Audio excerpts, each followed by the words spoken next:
Muy bien, hermanos. Vamos a iniciar con este tiempo.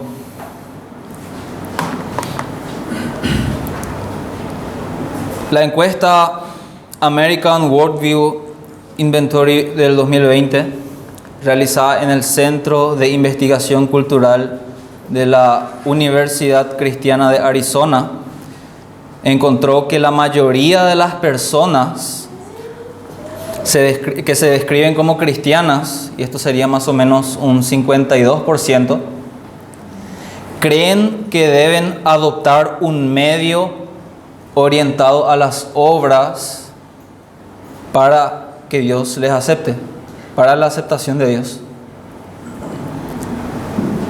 Y la pregunta para nosotros ¿es acaso Cristo insuficiente para nuestra salvación, para nuestra santificación, para nuestra relación con el Padre? Sabemos que la respuesta es no. Cristo no es insuficiente. Cristo es totalmente suficiente para nuestra salvación, santificación y para tener esa relación con el Padre. A la luz de lo que ya hemos estudiado de la carta a los Colosenses en general, de lo que conocemos del Evangelio, sabemos que Cristo en realidad es totalmente suficiente para que podamos ser totalmente aceptados por el Padre. Esto incluye salvación, relación y santificación. Y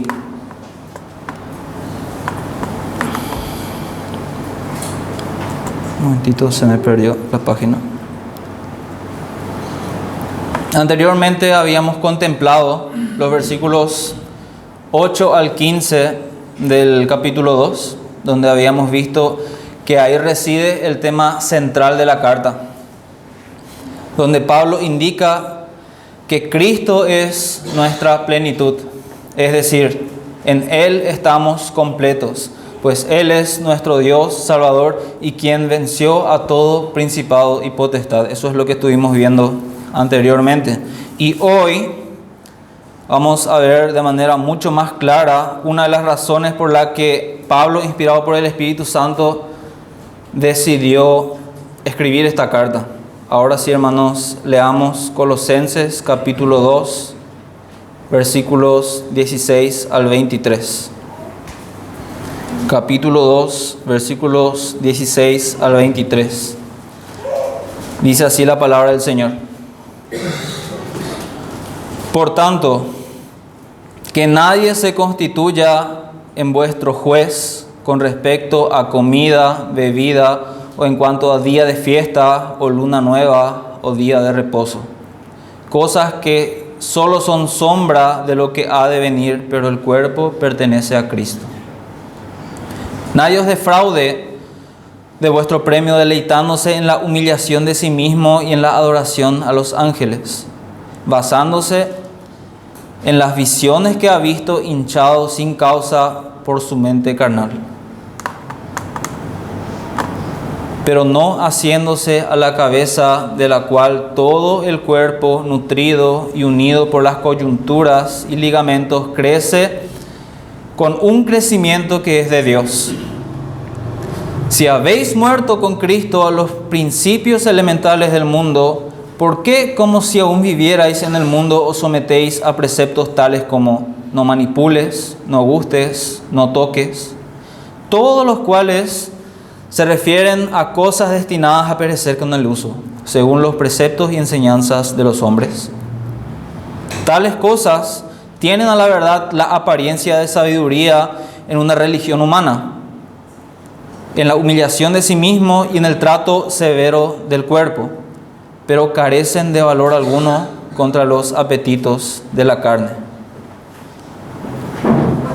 Les invito, hermanos, nuevamente que oremos y entreguemos este tiempo al Señor.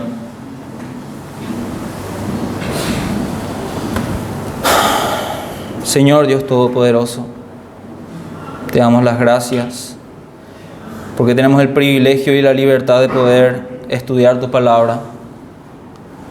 Te pedimos que nos ilumines, que nos guíes, Señor, en este tiempo, y que este tiempo sea para edificación de tu iglesia y para tu gloria, Señor. Guía a tu siervo. Te adoramos, Señor, en el nombre de Cristo Jesús. Amén. Muy bien. El legalismo, misticismo y ascetismo son palabras que tal vez no estemos del todo familiarizadas. Mi objetivo es hoy que entendamos qué significa cada una de estas palabras, que en gran parte son religiones humanas. Mi objetivo es que hasta el más pequeño de entre nosotros salga entendiendo lo que esto significa y el peligro que representa para la iglesia cada una de estas religiones humanas o cada una de estas falsas doctrinas. Y he dividido este pasaje en 3 partes y quiero hablar sobre el legalismo, el misticismo y el ascetismo porque el texto, el pasaje nos permite hablar de esto. Y yo creo que es una muy buena aplicación para la iglesia hoy en día. En primer lugar, versículos 16 y 17, el legalismo versus la salvación de Cristo. Segunda parte, el misticismo versus la mediación de Cristo. Y al final, el ascetismo versus la santificación de Cristo.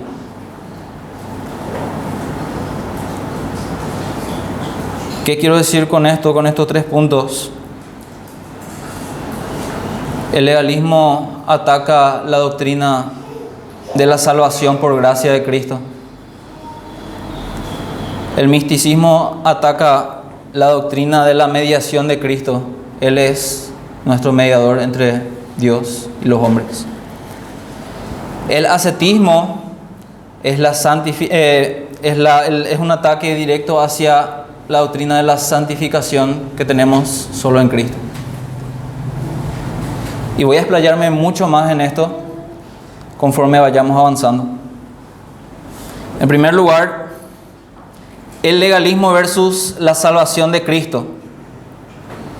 Prestemos mucha atención, hermanos.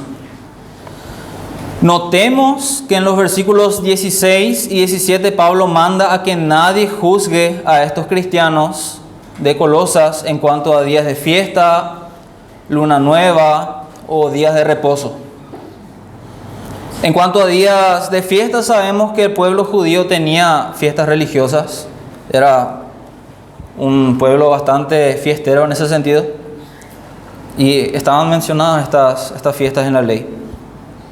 En cuanto a la luna nueva y días de reposo, se refiere a los sacrificios que se debían realizar cada sábado y cada nuevo mes del calendario, que iniciaba con la luna nueva según la ley en Números 28 del 9 al 15. Esto es a lo que Pablo hace referencia al mencionar esto en estos versículos. Como habrán notado, estos primeros versículos se relacionan con las prácticas de la ley mosaica que estos falsos maestros intentaban introducir a la iglesia. No me atrevería a decir que eran judaizantes directamente, al menos no de forma estricta, sino, como habíamos analizado anteriormente, la herejía colosense era una mezcla de varias creencias erradas que se intentaban asociar con el cristianismo. Y entre ellas, en primer lugar, se encontraba el legalismo.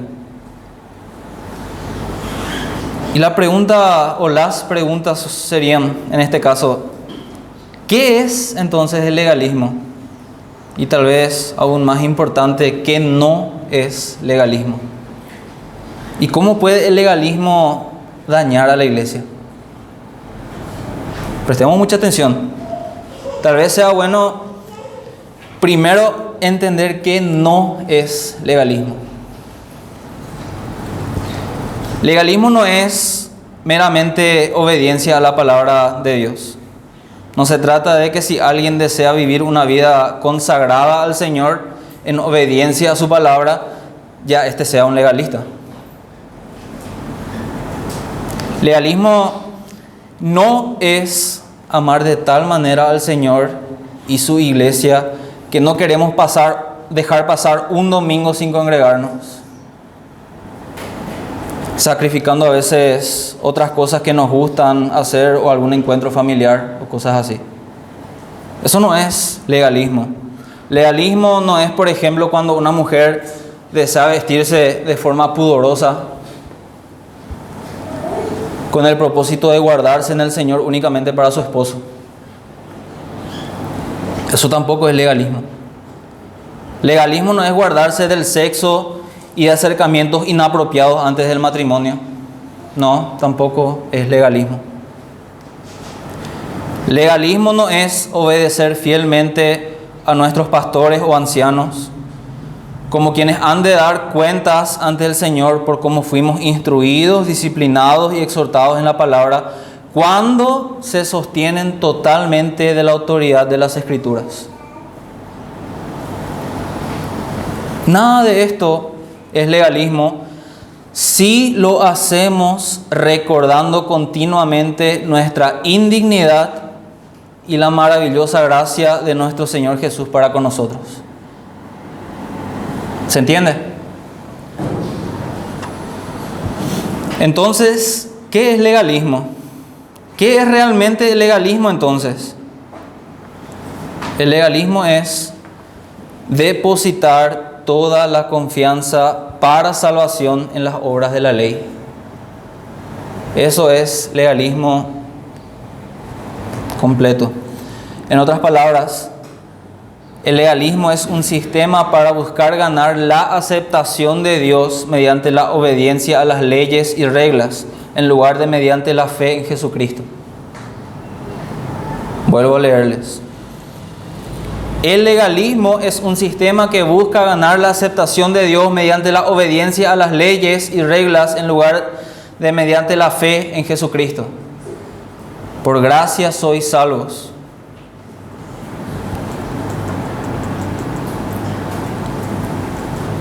Vemos el caso de la parábola del recaudador de impuestos y el fariseo en Lucas 18 del 9 al 14, donde la oración del fariseo era una alabanza más bien a sí mismo. ¿Se acuerdan? Era una alabanza más bien a sí mismo por toda su supuesta piedad y obras, lo que denota al final un gran orgullo y confianza en las obras. Por otro lado, el recaudador de impuestos rogaba por piedad, pues se consideraba a sí mismo un pecador. La parábola concluye con el Señor afirmando que el recaudador de impuestos descendió como justificado. Él reconoció su indignidad. Él reconoció que es pecador y pidió piedad al Señor. El fariseo no. Y termina con palabras del Señor Jesús acá diciendo: porque todo el que se ensalza será humillado, pero el que se humilla será ensalzado o exaltado. Y este es uno de los mayores problemas del legalismo. Promueve el orgullo. Promueve el orgullo. Y Dios mira de lejos al orgulloso, pero está cerca del humilde. Y era el caso de estos falsos maestros en Colosas. El texto arroja evidencias de que realmente eran orgullosos. Pero, ¿por qué entonces es tan dañino el legalismo para la iglesia? ¿Por qué es tan dañino? Durante los tiempos de la iglesia primitiva, los legalistas se metían en las iglesias para juzgar el modo de vida de los gentiles. Tal cual como notamos en el versículo 16 de nuestro texto. Estaban juzgando a los gentiles. Pablo también le dice a Timoteo en su primera carta que las falsas doctrinas, y entre ellas el legalismo, solo acarrean disputas.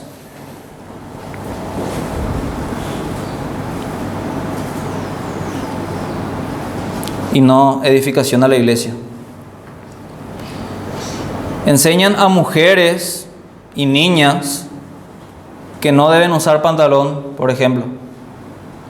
De lo contrario, irán al infierno. Una extorsión eclesiástica.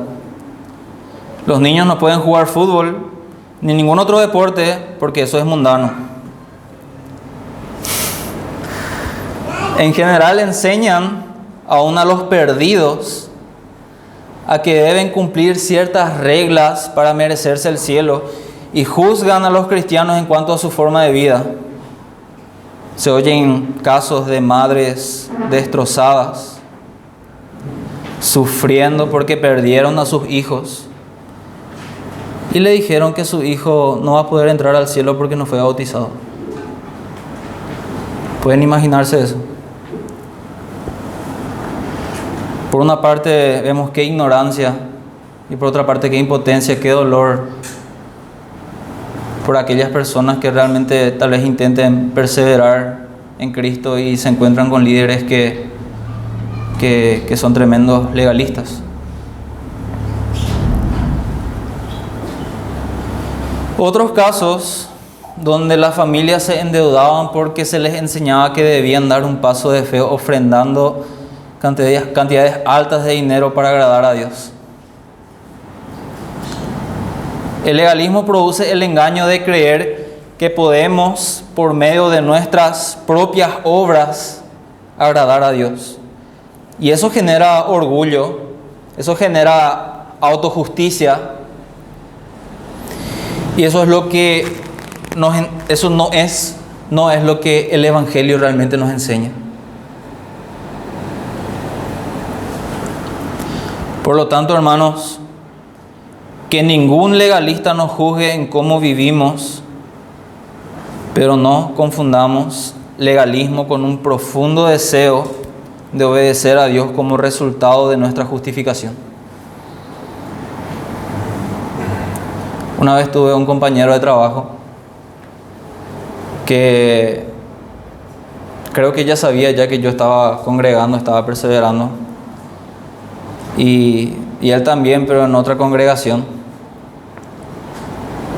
Y se me acerca y yo siempre suelo tener barba, ya desde hace muchos años. Y él me vio con barba y me decía, ¿cómo puedes agradar a Dios si usas barba? La verdad que en ese momento era más o menos nuevo en la fe, era ya hace un buen tiempo. Y no quise discutir con él. Preferí quedarme callado. Pero vemos, esta es una realidad inclusive acá para nuestra zona.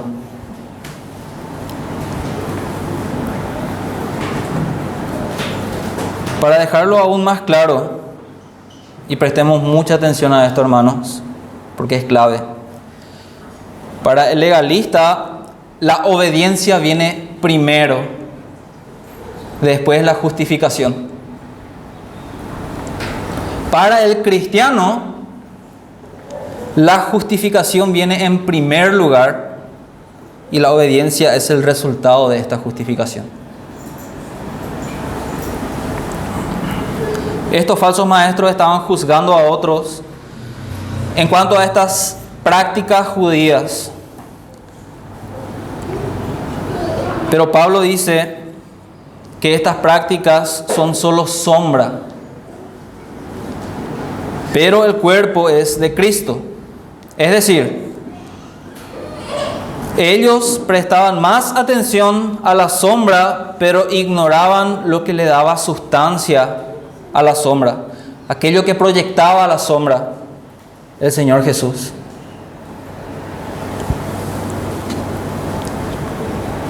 Todas estas prácticas que menciona Pablo eran parte de la ley.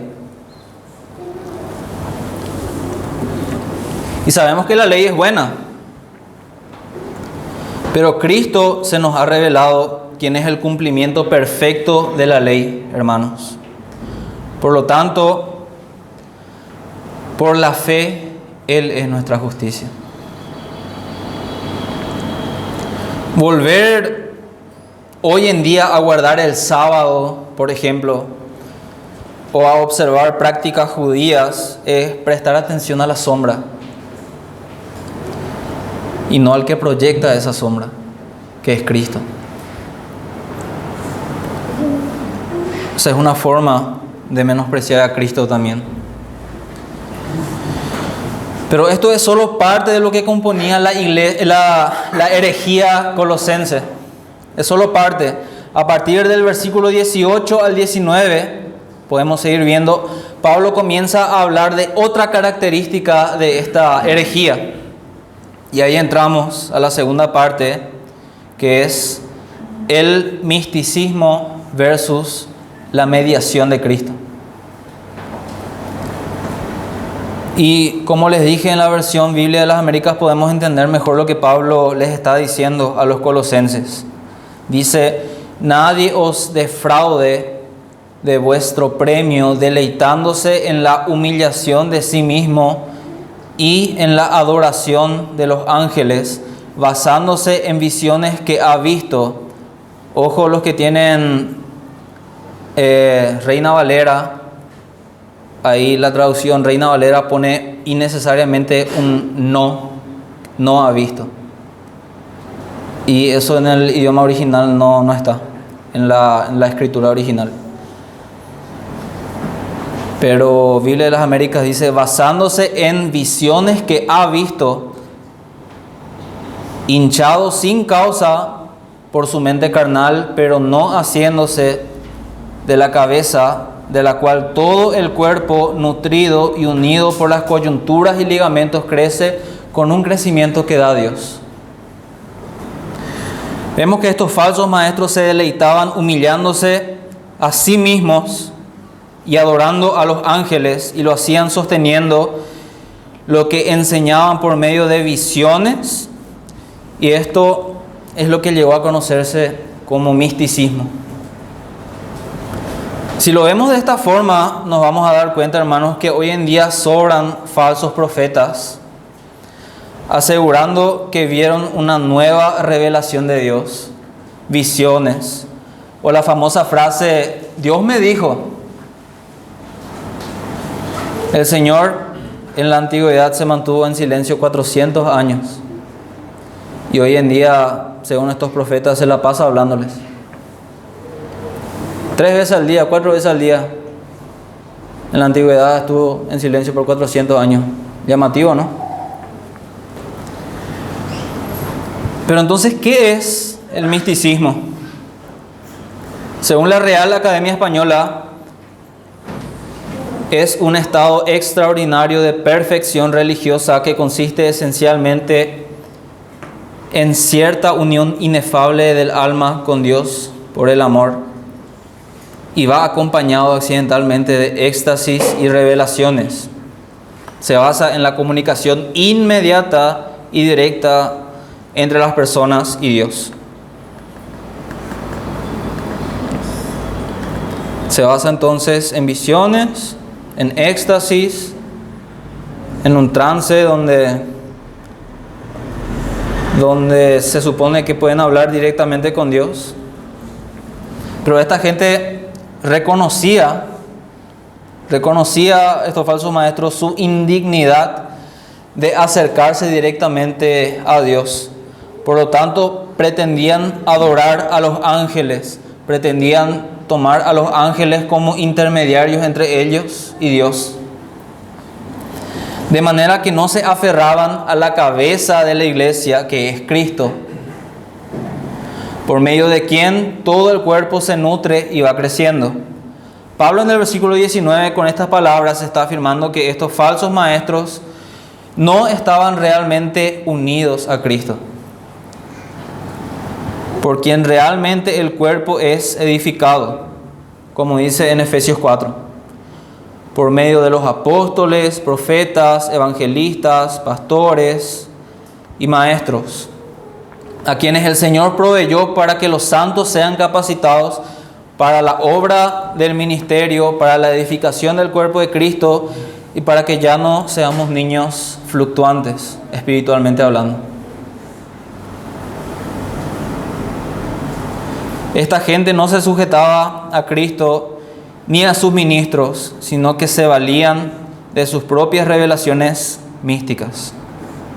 Según comentaristas, es muy probable que estos falsos maestros guardaban la ley mientras castigaban duramente su cuerpo con ayunos prolongados y adoraban ángeles hasta el punto de tener visiones. Según comentaristas, estos se privaban de alimento, hacían ayuno por mucho tiempo, se privaban de horas de sueño básicas. ¿Y qué les parece, hermanos? Después de no comer por tanto tiempo, tal vez por días, y no dormir correctamente, ¿qué les parece? ¿No les parece que realmente alguien empieza a alucinar? Y a eso le llaman visiones del cielo, ¿verdad? Esto es una práctica pagana que hasta hoy en día se hace, valga la redundancia, en muchas religiones paganas. Y lo hacían aparentando una gran piedad. No va a venir ningún ministro así de la nada, ningún falso profeta va a venir con una identificación que diga Juan Pérez, falso profeta. No, todos van a venir vestidos de oveja. Van a venir como si fuesen realmente ministros del Señor. Pero terminan siendo lobos. El punto central del misticismo es tener una religiosidad muy alta hasta el punto que Dios hable a la persona por medio de visiones o éxtasis. Ese es el punto del misticismo. Y esta es otra forma de menospreciar a Cristo, hermanos, porque solo Cristo es mediador entre Dios y los hombres. Hay un solo mediador entre Dios y los hombres, Jesucristo hombre. No los ángeles, no San Cayetano, no la Virgen, solo Cristo es por medio de quien podemos tener una relación con el Padre. Es probable que vos y yo en algún momento de nuestras vidas hayamos practicado por lo menos una cierta medida de misticismo. Y lo digo porque lastimosamente esta falsa doctrina engañó a muchas personas a lo largo de la historia. Se espera tener una emoción, un mal llamado fuego interior o la presencia del Señor al momento de los cultos o al momento de nuestro tiempo personal con el Señor. Mis hermanos, cuando 2 o 3 estén reunidos en el nombre de Cristo y cuando su palabra es expuesta, el Señor está presente, sin importar lo que sintamos. No se trata de convicción, no se trata de emoción, sino de convicción, hermanos. Ya desde niños, a muchos se nos enseñó a rezarle al ángel de la guarda. Y parece inocente, parece una oración de niños inocente. Pero poner a un ángel en la posición que solo le pertenece a Cristo no tiene nada de inocente. No es por mero formalismo que al terminar nuestras oraciones decimos en el nombre de Jesús. Aunque no dudo que muchos tal vez lo hagan por costumbre. En realidad es que cuando oramos debemos hacerlo en el nombre de Jesucristo. Debemos hacerlo en el nombre de Jesús. Cristo pagó el más alto precio, hermanos. El Hijo de Dios cargó sobre sí todos los pecados de su amada iglesia. Vean cómo Él y solo Él pudo satisfacer la justicia del Padre. Por lo tanto, el Padre no va a recibir ninguna adoración, ninguna alabanza, ningún ruego, nada que no sea hecho en el nombre de Cristo. La herejía colosense, aparte de ser una mezcla de legalismo judío con el misticismo que era de origen pagano, también contaba con prácticas ascéticas. Continuamos leyendo el pasaje y dice: si habéis muerto con Cristo a los principios elementales del mundo, ¿por qué, como si aún vivierais en el mundo, os sometéis a preceptos tales como no manipules, no gustes, no toques, todos los cuales se refieren a cosas destinadas a perecer con el uso, según los preceptos y enseñanzas de los hombres? Tales cosas tienen a la verdad la apariencia de sabiduría en una religión humana, en la humillación de sí mismo y en el trato severo del cuerpo, pero carecen de valor alguno para los apetitos de la carne. Notemos que Pablo comienza diciendo en el versículo 20, si habéis muerto con Cristo a los principios elementales del mundo.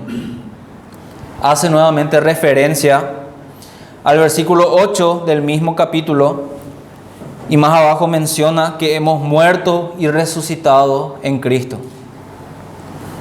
Cuando Pablo dice, si habéis muerto con Cristo, no hay un gramo de duda en esta expresión, hermanos. No dice esto dudando, ni mucho menos asumiendo que los cristianos de la iglesia de Colosas en realidad no han sido muertos al mundo con Cristo. Recordemos que Pablo los alabó por su firmeza en la fe y su buen orden. Luego pregunta, ¿por qué, como si aún vivierais en el mundo, os sometéis a preceptos tales como no manipules, no gustes, no toques? Y debo confesar, hermanos, que la palabra someter en este pasaje me causó dolor de cabeza al estar analizando este pasaje. No entendía por qué Pablo los alababa primeramente por su firmeza en la fe y su buen orden. Más adelante les dice, mirad que nadie os engañe. Y al final pregunta, ¿por qué se someten a enseñanzas de hombres? Me era un poco complicado entender, pero después, al estudiar un poquitito más las palabras, la palabra precepto que encontramos ahí en el pasaje, en el griego original es dogmatizo, de donde viene nuestra palabra dogmatizar. Lo que nos puede dar a entender que los cristianos de Colosas estaban firmes en la fe, pero también estaban prestando oído a lo que estos herejes estaban enseñando, de manera que estaban siendo seducidos por ellos.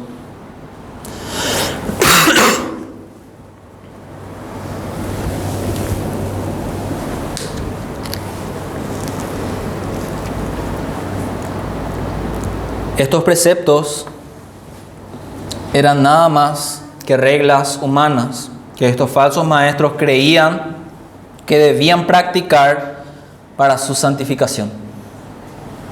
Y por medio de esta santificación poder tener el favor de Dios. Como he mencionado, estas prácticas eran ascéticas. Pero entonces, ¿qué es el ascetismo? ¿Qué es el ascetismo? El versículo 23 nos aclara bastante bien. Y dice, la humillación a sí mismo y el duro trato del cuerpo. El ascetismo enseña que debemos castigar a la carne para ganarnos el favor de Dios y para santificarnos a nosotros mismos. Lastimosamente, se tiende a relacionar el ascetismo con el cristianismo, como si fuera parte de él. Pero la verdad es que el ascetismo y el cristianismo no tienen nada en común. No tienen nada en común. Martín Lutero practicaba un ascetismo riguroso. antes de separarse de la Iglesia Católica. Como monje agustino, Lutero llevó una vida dura, caracterizada por el ayuno estricto, largas horas de rezo y autocrítica constante.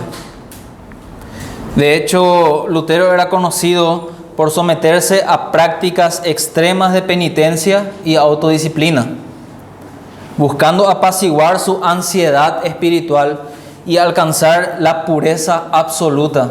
Imagínense cuál era el objetivo de Lutero. Sin embargo, estas prácticas al final del día no lograban darle la paz que él buscaba. Conocemos la historia de Lutero, al menos la mayoría, y sabemos que eso no fue lo que al final le dio paz. También hubo casos de monjes, hermanos, que se automutilaban los genitales para reprimir sus deseos sexuales, como el caso de Orígenes de Alejandría.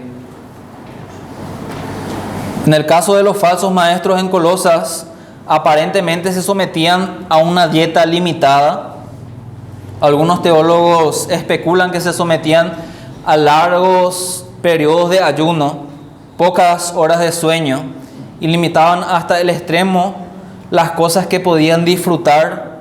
Por eso Pablo dice, describiendo estas prácticas, como: no manipules, no gustes, no toques.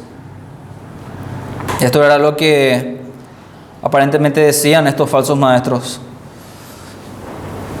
Y estas prácticas, como dijimos, no eran más que mandamientos de hombres. Aparentaban, sí, una vida piadosa. Aparentaban un nivel alto de entrega al Señor. Pero solo era eso, apariencia. El ayuno, hermanos, es en sí algo bueno. Es bueno. El Señor mismo lo practicó. Pero el ayuno no es para ganarnos el favor de Dios. El ayuno no es para ganarnos el favor de Dios. El ayuno no es para hacer una huelga de hambre con el propósito de que Dios cumpla lo que pedimos. Ni mucho menos para inflar nuestro orgullo ante los demás y sentirnos bien con nosotros mismos. Es tan fácil convertir el ayuno en una práctica ascética si no conocemos su verdadero propósito. Y su propósito, hermanos, es negarnos a nosotros mismos y a nuestros deseos y apartarnos un tiempo para el Señor, en oración y en el estudio de su palabra. No se trata de castigar el cuerpo para debilitar la carne, como pensaban estos ascetas. Se trata de un acto de autonegación que no mostramos públicamente porque lo hacemos en intimidad con el Señor. De eso se trata realmente el ayuno. Pero someterse a largas horas sin comer, sin dormir, donde, por ejemplo, compañeros de cuarto en institutos teológicos se muestran unos a otros qué tan piadosos son por despertarse a las 3 de la madrugada para orar. Eso es inflar el orgullo. Y Pablo concluye este pasaje diciendo que estas cosas realmente aparentan piedad, pero no sirven de nada para los apetitos de la carne. Ahora, no debemos confundir, hermanos, el ascetismo con una vida consagrada o una vida donde nos negamos a nosotros mismos. Si un hombre, supongamos en su pasado era alcohólico y fue mucho lo que sufrió hasta que el Señor lo sacó de ese lugar, ese hombre va a luchar justamente contra ese pecado, contra no volver a caer, de manera que él se va a autoprohibir a sí mismo no consumir ni una sola gota de alcohol. La Biblia no prohíbe que nosotros consumamos alcohol, La Biblia prohíbe que nosotros nos emborrachemos, que tengamos una falta de sobriedad. Eso es lo que realmente prohíbe la Biblia. Pero si un hombre decide, ya por su pasado, por miedo a no caer nuevamente en ese pecado, decide cero alcohol por el resto de su vida, eso no es una práctica ascética. Eso es amar su alma y querer perseverar en la santidad del Señor. Un hombre que tiene problemas con la pornografía, de una u otra forma va a haber para conseguir amigos confidentes o su esposa o quien sea que le pueda controlar de forma remota sus dispositivos para que realmente él no caiga en ese pecado también. De una u otra forma, eso también es negarnos a nosotros mismos, pero no necesariamente es ser ascético. Ser ascético es querer hacer todas estas cosas castigando el cuerpo, negándonos a cosas que probablemente no son lícitas, como el comer o el beber, pero lo hacemos simplemente con el propósito de obtener algún favor de Dios, o lo hacemos inclusive con el propósito de mostrarnos más religiosos, más santos ante los demás. Creo que se entiende bastante claro ya la diferencia ahora entre ser un ascético y ser alguien que realmente vive una vida tomando su cruz, negándose a sí mismo. Y hermanos, para concluir, solo hay una forma de vencer los apetitos de la carne y crecer en santidad. Como la palabra dice, todas estas cosas a la verdad aparentan bonito, así, bastante religiosidad, bastante piadoso, pero a la hora de la verdad no tienen poder contra los apetitos de la carne. Pero ¿qué es lo que realmente tiene poder contra los apetitos de la carne? Es Cristo quien santifica a su iglesia, hermanos. Solo Cristo. Cuando cada uno de sus santos permanecen en Él, como dice la palabra, velad y orad para que no entréis en tentación. Y cuando nos alimentamos continuamente de su palabra, oración y estudio de su palabra, escudriñar las Escrituras. Entonces, en resumen, el legalismo niega a Cristo como Salvador absoluto, pero la Escritura nos enseña que Él es nuestro absoluto y pleno Salvador. En Él hay plenitud de salvación si nos acercamos a Él por fe. El misticismo enseña que puede haber otras formas de mediar con Dios, pero las Escrituras, la palabra del Señor nos enseña que Cristo es el único puente entre Dios y el hombre. Y el ascetismo enseña que podemos autosantificarnos por medio del maltrato a nuestro propio cuerpo. Pero la palabra enseña que Cristo es quien santifica a su iglesia. Hermanos, somos plenos en Cristo. No necesitamos nada más que Cristo y vivir en obediencia a su palabra, dependiendo de Él en oración. Amén, hermanos. Oramos. Señor Dios Todopoderoso, te damos las gracias por este tiempo que pudimos tener de estudio de tu palabra. Gracias, Señor, porque en Cristo podemos ser salvos, podemos ser santificados y también podemos tener esta conexión contigo, Señor. Podemos tener esta relación contigo que es inquebrantable. Y por Cristo te damos toda la gloria, Señor, que nos salvó, dándose a sí mismo en la cruz. Toda honra y gloria sea a ti, Padre. Te doy gracias por cada uno de mis hermanos que están hoy aquí presentes. Bendigo sus vidas. Y entregamos, Señor, el resto de este día en tus manos. Te adoramos. En el nombre de Cristo Jesús. Amén.